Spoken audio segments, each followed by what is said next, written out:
Hey there, welcome back to Matt Extreme Works. So today on the workbench we have this really lovely looking Fender made in Mexico precision bass. I really like this color, it's like a real cream color. Could be Olympic white that's turned a little bit, but really nice. Rosewood or laurel fingerboard. Fender precision bass, classic headstock. So the owner's brought it in because he has a bit of an issue with the neck. It's really bowed, and he brought it to another tech and they really couldn't get that bow out, so he's hoping I'm going to be able to help him with that, but I want to have a look at the overall setup. Of course, let's look down here at the bridge. You can see that there is no room left here to go down. Pretty much everything is sunk right down to the bottom. So it could be a couple of things. It could be the neck relief. We have to straighten the neck a little bit, mechanically or heat assist it, and we might have to shim the neck too at the end a little bit. So let's take some measurements and see what we have to do. Okay, so let's check the neck relief then. Capo at the first fret. We're looking at about 10 or 12 thousandths would be nice for a bass. We'll go to 10, so 10,000 feeler gauge. I'm going to push down here at the last fret. And yeah, tons of room. Let's see here, let me take a 22 thousandths.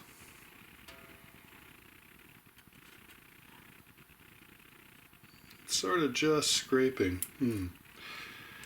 So it's definitely more than 22 thousandths, and that's probably twice as much as what we would like. So I'm going to start with the obvious thing, which is to see if the neck, the truss rod, will turn some more, tighten up a little bit. We can try that first before anything else. And just a quick check of the action here. And remember, the bridge's saddles are all the way down. So 17th fret for Fender. I like to see 5/64 at the 17th, but here's 6/64. Again, these are my string gauges. This is an old one, not the new one. Yeah, lots of room. So we're probably about 8 or 9, you know, 1/8 of an inch, 9/64. So that's way too high. Okay, well, let's have a look at the truss rod. Okay, so these made in Mexico precision basses, or the jazz ones too, they are 3/16, so I've got a 3/16 Allen key. I also have a T-wrench. That's not always easier, but let's see what we can do. I will loosen the strings here because we are going to tighten this up. So definitely going to loosen the A string because I want to have access. So I'm going to loosen everything off a little bit. There we go. Alright, let's get this Allen key in there, and now I'm not sure if this was tightened all the way as much as it could be, you know, that kind of thing. Whoa, that's tight. Just want to make sure we're in there nice and solid. Okay, alright. Alright, here we go. I'm going to hold on, I'm going to pull. Oh, it's moving, but wow. Okay, let me see if I can hook it in again. Lift that string up. Again, you always want to be set in as deep as you can. Okay, here we go. Oh, it's moving though. I'm moving it. Alright, that's enough. So we can get that out. Okay, we're going to tune this back up and we'll check the neck relief. Okay, we're all tuned up and it's looking a little lower here. Let's check this neck relief. So again, I'd like to see 10 thousandths at the 7th fret. So let's see where we are. Oh, that's a lot better. There's not a mile of room above it. Let's try 12 thousandths.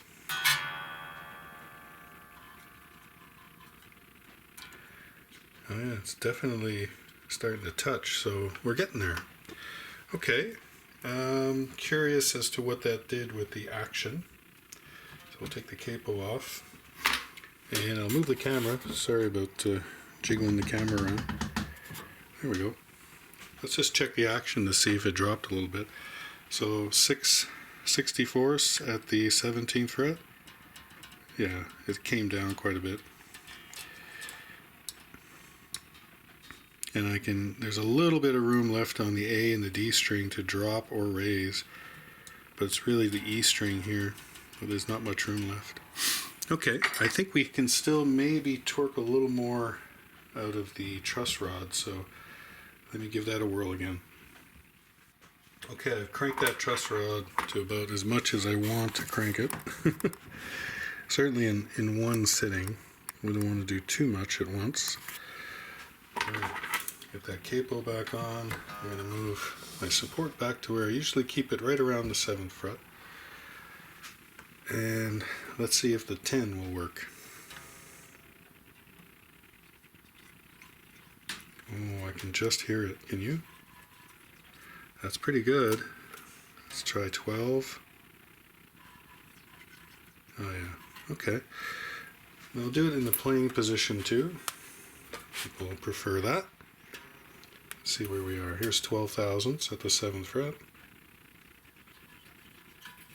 Just touching. So, not bad.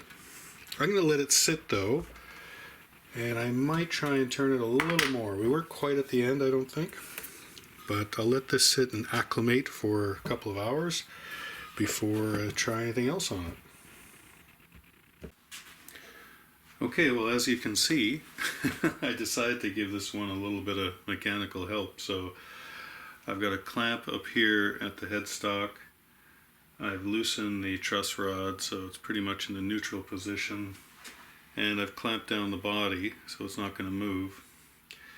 So as I tighten this clamp, I should be able to put this into a back bow. So using a not straight edge, I think you'll be able to hear it. Right around, yeah, it's right around the 9th fret, which is perfect. You can really, it's a pretty big back bow. I'm going to put a little bit more in there. And then what I'm going to do is tighten this truss rod all the way, and hopefully that's going to hold it in this back bow or close to this back bow position. And then we can release some tension if we need to once the strings are up to pitch. So again, I'm just going to keep going. It's not a guarantee it's going to work because this is wood and wood has a memory, so sometimes it just wants to spring back. So sometimes you're out of luck, without heating it up. So it's getting tighter now. We should still have a back bow, of course, because we've induced a back bow. Again, I want to make sure that truss rod, the Allen key is in there properly. Don't want to strip anything. There we go. Okay, it's getting really tight now.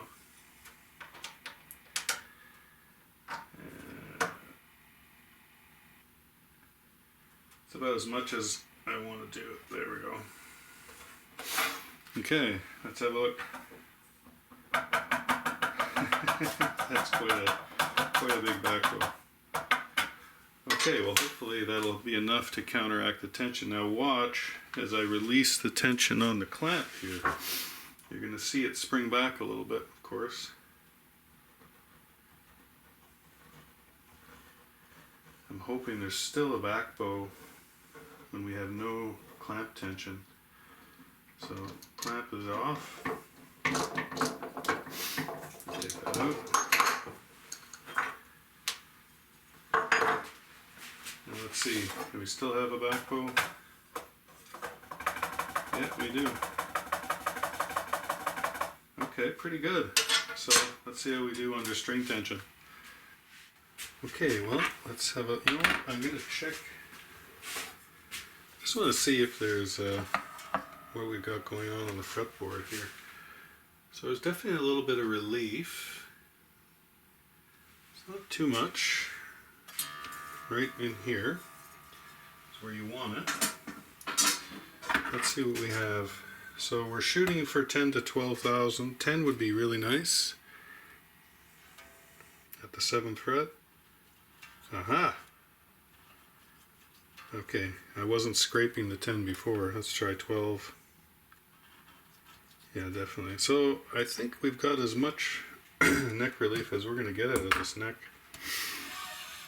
And the string height,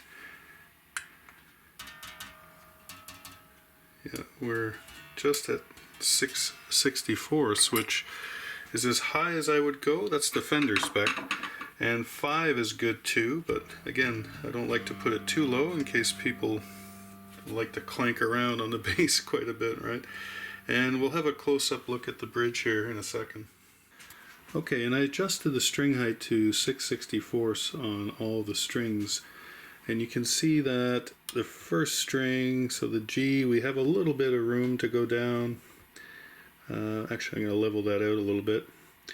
We have room to go down here on the D, the A, and the E. We're pretty much bottomed out, maybe just a little bit. So, you know, maybe a neck shim will be in order for this bass down the line, but for now, the owner just wanted me to help out with the neck relief, so I think we've done a job here on getting some neck relief where we need it. So we're right around 10 thousandths at the 7th fret, which is perfect, I think. We have 6/64 at the 17th fret. We can go a little bit lower if we need to, but I think that's a Fender spec, so I like that. Okay, well, I think we're done with this bass for now. I do like precision basses. Alright, let me know what you think in the comments. Alright, have you tried using any sort of mechanical aid in straightening out or getting some neck relief? Curious to know how successful you've been, so let me know in the comments. Bye for now.